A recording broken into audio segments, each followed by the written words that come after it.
Okay, then my Tyler Perry Oval fans, it went down tonight. Season 5, Episode 1, Turning Tables. I mean, it was an okay episode. Wasn't great. It wasn't what we thought it would be. It wasn't as exciting as we would have wanted it to be. Let's put it that way. At least it wasn't for me. But y'all can always let me know down in the comment section. And before we get started, for those of you who have not subscribed to my channel as of yet, please take a moment now, hit that subscribe button, then hit the notification bell and select all. It will let you know every time I upload new content to this channel, June BLC. This is the channel I will be doing the Oval reviews and recaps on.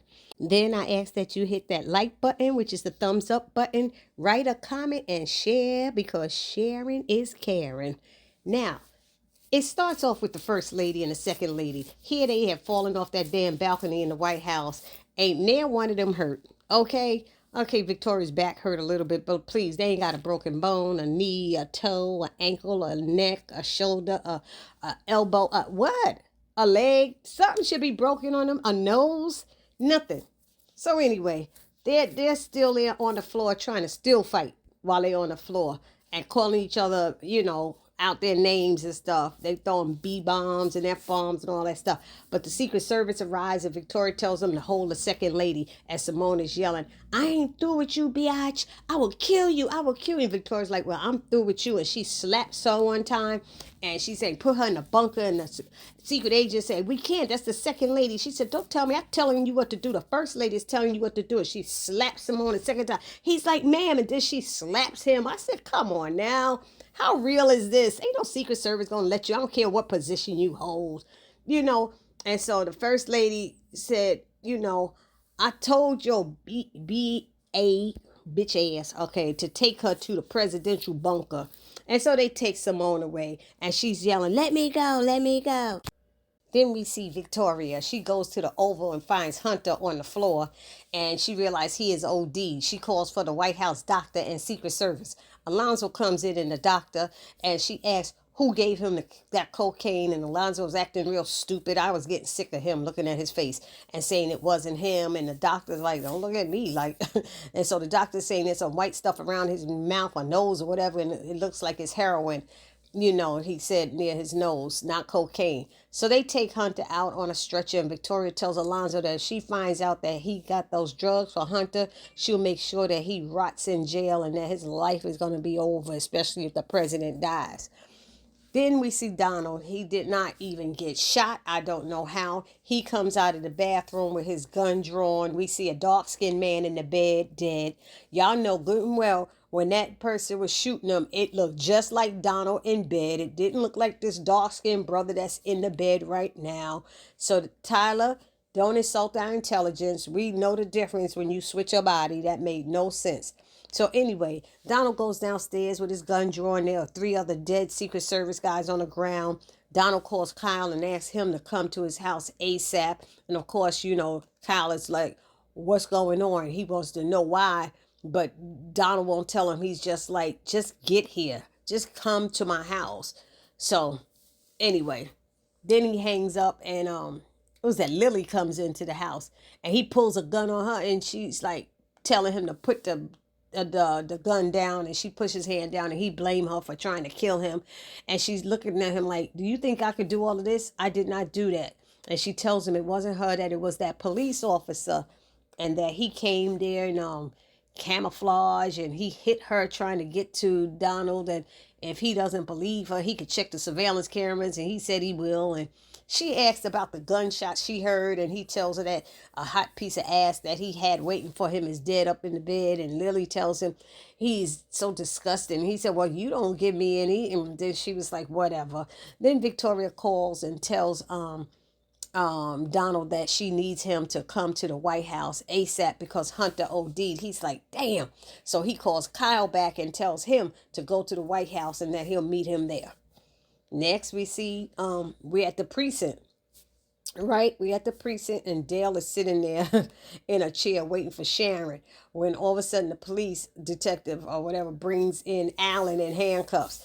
And so they both are asking each other why they are there, and Dale kind of chuckles when he learns that Alan is in handcuffs because of the Secret Service guy who robbed him.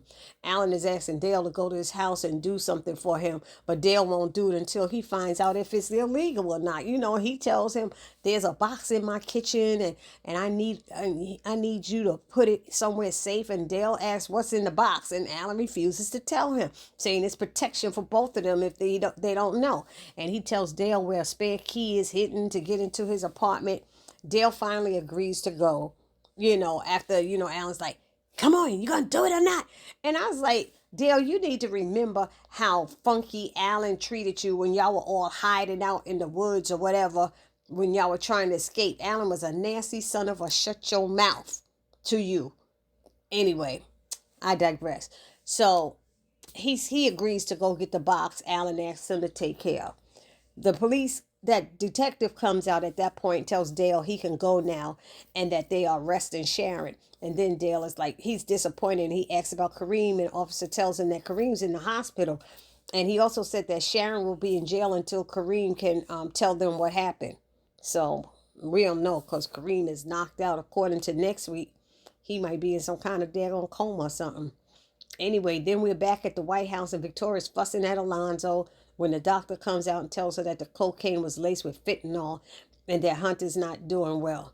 Then Donald and Kyle show up, and Victoria tells them that Alonzo's responsible for giving Hunter the drugs. And they looking at him, and Alonzo making that face like, oh, I'm telling you. Anyway, Victoria tells him that Hunter's not doing good and that they need to let the VP know. And Donald says, no, we don't. And Victoria's like, why not? The country needs a leader. And Donald asks her, does she really want it to be him? Donald tells Alonzo to go and wait someplace right now. Like, get out of my face. So Donald reminds Victoria that Eli is trying to destroy her. She asks, what if Hunter dies? And Donald said, then we will hide it from the American people for as long as we can maintain the power. But Victoria doesn't think that's a good idea, and y'all know why. Because once she could get Eli in there, she feels she gonna have the power because she thinks she got Eli wrapped around her little finger. And y'all know that's what she think because she been sleeping with him, Then Donald turns to Kyle and tells him to talk to Alonzo and find out everything he can about what happened. So then Donald tells Victoria that he heard about her and the second lady and that he needs to talk to her. And Victoria said, I'm sure you do. I don't know what that means. If anybody knows what that means, please put it down in the comment section. Why does Donald need to talk to the second lady? What's going on? Anyway, then she asks about Jason, and Donald tells her that he got away, and she's pissed at him about it. She said, these stupid people you hire can't catch a kid. He's a kid. Anyway, she said he's making y'all look bad. So then we see Kyle talking to Alonzo, who starts singing like a damn canary, telling everything he knows about where he got the drugs, except that part about Alan. He don't mention Alan at all. But he talks about he's throwing Kareem and the pharmacy under the bus, saying what they did. He didn't tell him that he robbed Kareem and took that all them drugs. He didn't tell that part either. You know what I mean? So after Kyle gets all the info, he walks away wishing Alonzo Godspeed, and I laughed.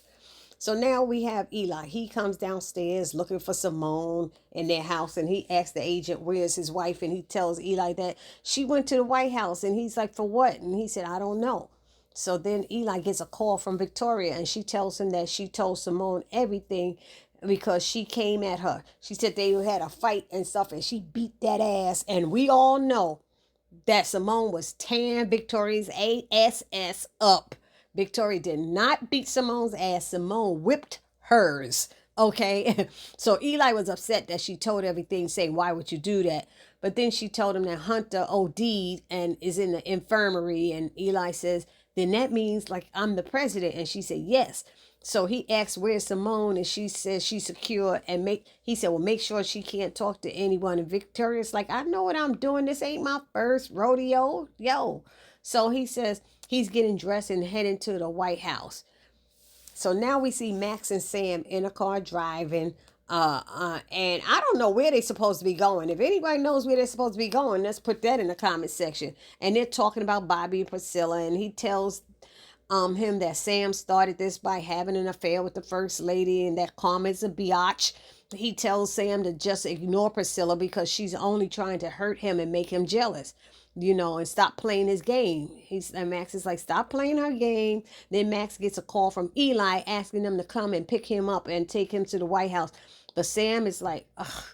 And Max is like, you got somewhere else to go? He said, no, no. But Sam is still going a different way than the White House. And Max is asking, what's up? And Sam said, we need to get your car. And Max is like, why? He said, what are you up to? And he said, nothing. Then the next thing, we see Jason in the woods, and that motorcycle or motorbike or whatever he was riding had stopped or something. I don't know if it ran out of gas or something. It stopped working.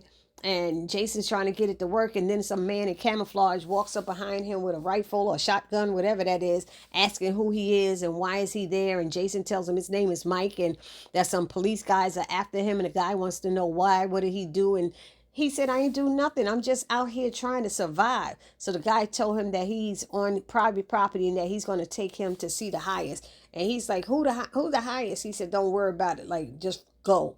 And he led him down the way. And Jason's hands are up in the air. But now I'm confused because now we have Max calling Sam. He's in the Eli's house now, and he's leaving a message telling Sam that we're here. Where are you? And I'm like, what do you mean we're here? Did he drop him off to get a car and then had Max drive there to get Eli? Maybe that's what he did. I was totally confused. Somebody put that down in the comment section. If maybe I got it right, I don't know. But I'm thinking he dropped Max off to get another car that he can drive, and go to the VP's house and pick him up. So anyway, then he calls Bobby a few times, leaving voicemail messages. Bobby's not answering, but one of the messages is saying, if you're with Priscilla, you need to be alert because I think Sam is headed your way.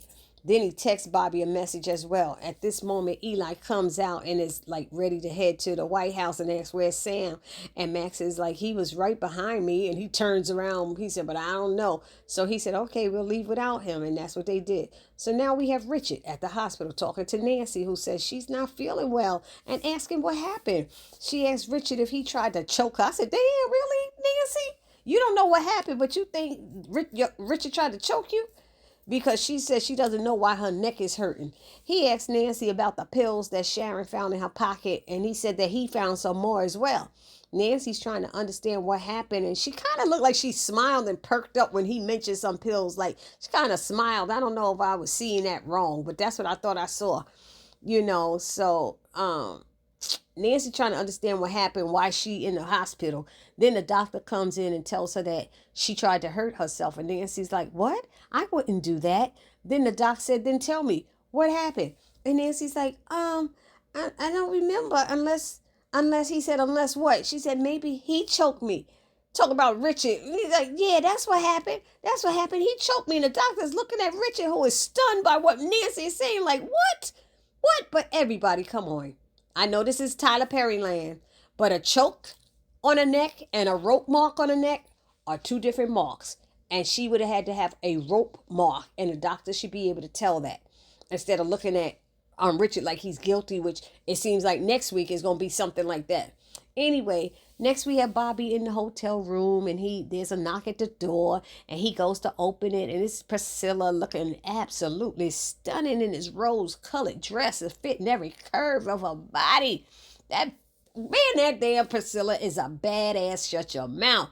She is the prettiest dark-skinned, slim person on this show. I mean, she be working it out. Anyway, Bobby tells her how amazing she looks, and she said, well, wait until you see me naked. And he said, I can't wait. So she asked if he had something to drink, and he said yes. And he pours the wine, and she takes a sip and said, you stole this from the White House. and they both laughed, and he said, no, Max did.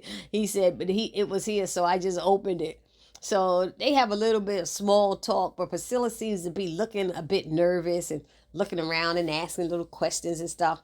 And she's feeling tense, it looks like. And Bobby tells her to turn around, and he tries to, massage her shoulder and hit those pressure points. He looked like he got hands that could do that and work a miracle, And then he starts kissing her on the back and on her neck. And we can see now that Priscilla is like getting real uncomfortable with this. So she finally admits that this was a mistake, and she apologizes to Bobby for wasting his time, that she don't want to do this. So he walks her to the door, the hotel door, like a gentleman, and he opens it. And as we all knew we'd see, it's Sam standing there. How Sam knew the room and everything, I don't know. Maybe because he knew it was that only room that they used for all this time, him and Max used. But anyway, Sam is standing there, and he shot Bobby about 3 times in the damn chest.